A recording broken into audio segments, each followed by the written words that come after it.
A rotina começou tranquilo.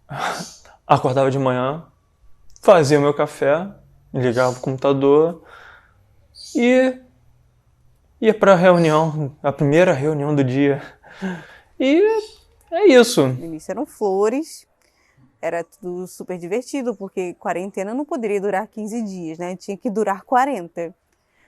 Depois foram 60, depois foram 80 e estamos aqui até hoje. Então no início era um descanso e agora é exaustivo. Eu estou exausta. Tô bem, tô legal. Tá. Como eu falei, a minha vida dentro de casa tá sensacional. Tô podendo botar meus filmes em dia, né? Assistindo séries, desenhos animados, filmes. Coisa que não tava conseguindo ter tempo, né? Pelo menos isso. Cada um vai agir de uma forma, né? Reagir a essa pandemia, a esse mal-estar que eles estão tendo de uma forma.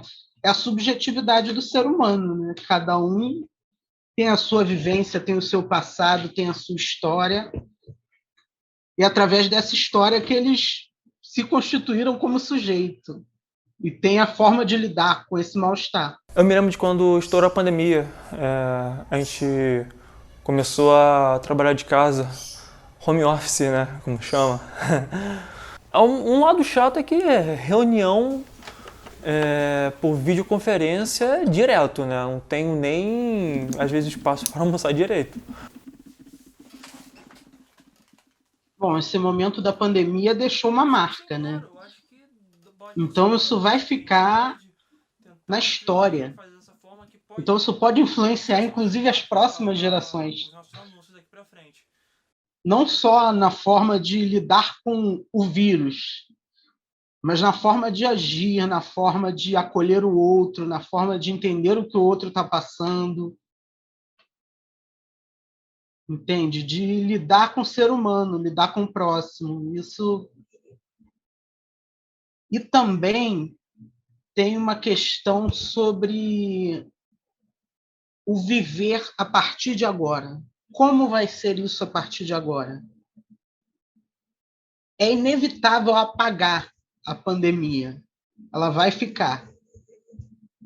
Então, a gente vai passar a agir agora como a gente sempre agiu, daqui para frente, né? Mas sabendo de alguns limites, vamos dizer assim, que a pandemia acabou impondo para a Aí gente. depois eu paro para fazer minhas atividades físicas e a vida que segue, né?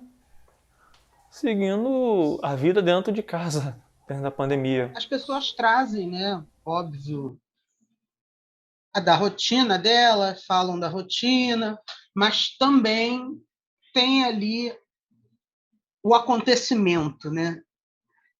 Quando o acontecimento da pandemia, tudo que eles viveram, passa para a linguagem. O discurso ele passa a ser, né, a partir daí. Isso não só meus casos, mas acredito que de todos.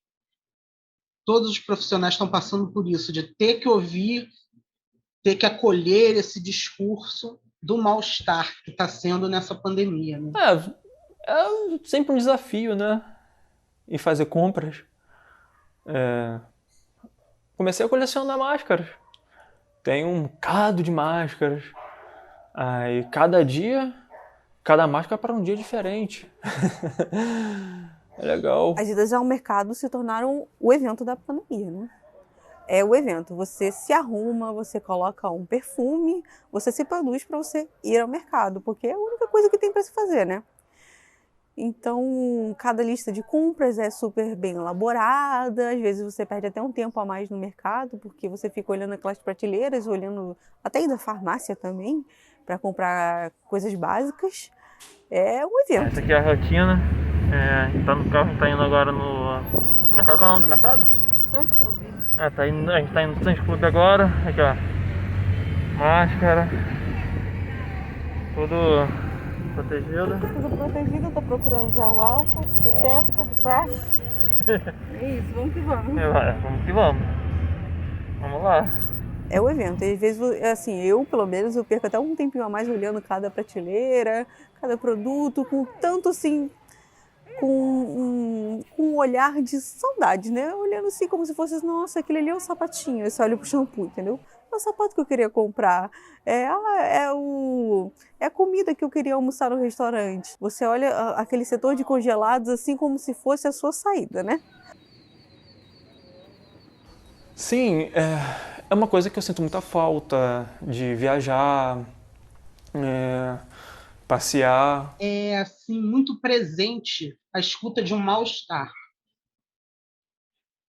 porque é algo que marcou, né? A gente está vivendo diversas mortes, tendo que elaborar diversos lutos, tendo que refazer os nossos pensamentos de como nós vamos, a partir de agora, seguir, que é preciso você também parar, viver o luto, elaborar o luto, para depois você seguir a nossa vida. Então, está sendo um grande processo, né, de elaboração. A questão das perdas é algo muito tocante para mim, porque ontem mesmo eu tive a notícia de que mais um conhecido, né, se foi.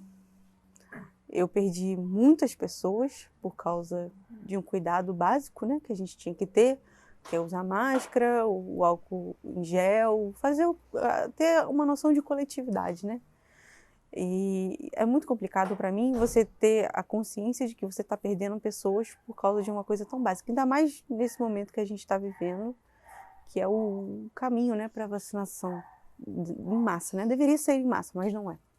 Então, você perder pessoas por uma coisa que tem uma solução é mais frustrante ainda. Tive conhecidos alguns parentes, que perdeu a guerra para esse vírus. Mas a vida que segue, a vida que segue, a vida que segue. Hello, Moto. Alô?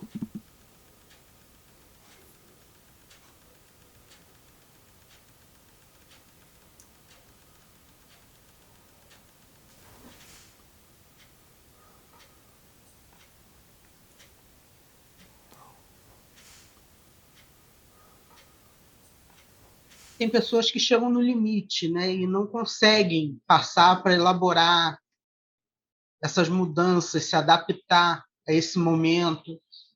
Então, ficam ali, não passam, não dão mais um passo, entendeu? Não tem um avanço naquela elaboração de todas as mudanças que eles estão passando. Eles preferem permanecer onde estão, porque é mais confortável. E a gente também não pode julgar, porque é o limite dessas pessoas, né?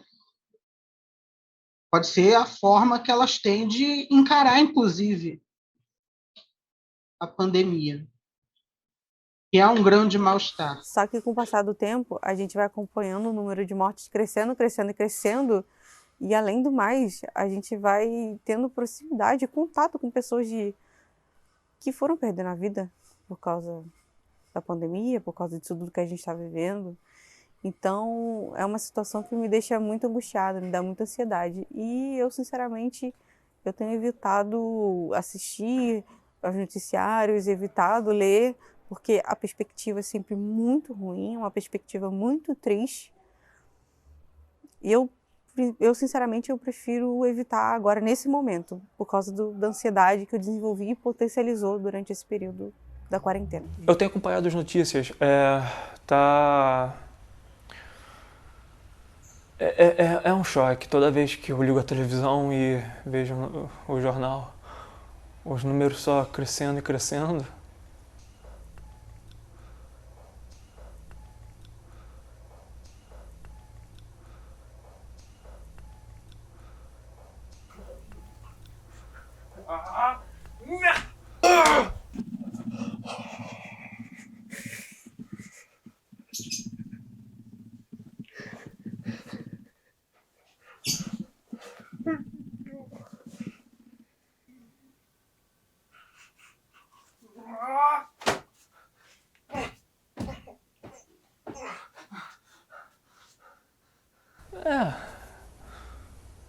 Um dia todos nós morremos.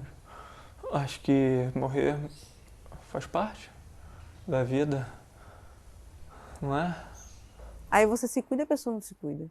E o medo de você se contaminar por causa, né, do vacilo de outra pessoa. E se for pensar nos danos psicológicos que a pandemia vai deixar nas pessoas, eu acredito que a ansiedade gerada nesse momento de isolamento social, eu posso estar até sendo precipitada, mas eu acredito que seja uma coisa irreversível. Comecei a fazer terapia.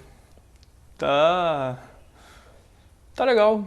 As pessoas estavam falando que eu estava pirando. Eu trabalho com uma abordagem do mal-estar.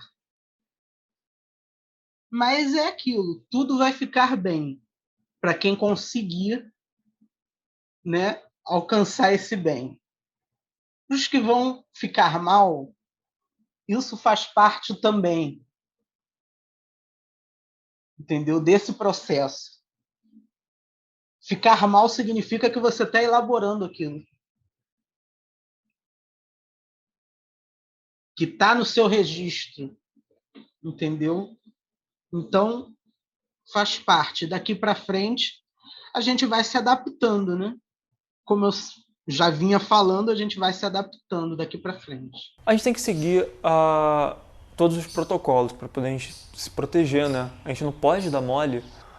É importante, a gente tem que preservar vidas. Eu tô preservando a vida do próximo quando tô me protegendo, né? Se eu pudesse deixar uma mensagem, seria para, além da gente se proteger, usar a máscara, usar o álcool em gel, higienização, o básico de higiene mesmo, seria para a gente começar a entender o sentido disso tudo. É pensar de forma coletiva, é você conseguir ter empatia e conseguir entender que para tudo isso melhorar, a gente tem que pensar que se eu me proteger, eu protejo o próximo, sabe? Não sair, não trazer esse negócio para dentro de casa, à torto e à direita, simplesmente porque você sentiu vontade de ir no bar. Então, sabe, pensem no coletivo. Não pensa só em você, não. Se cuidem, usem máscara e respeito ao próximo. Sou Ana Carolina e estamos de quarentena. Meu nome é Matheus Fonseca de Brito e estamos de quarentena.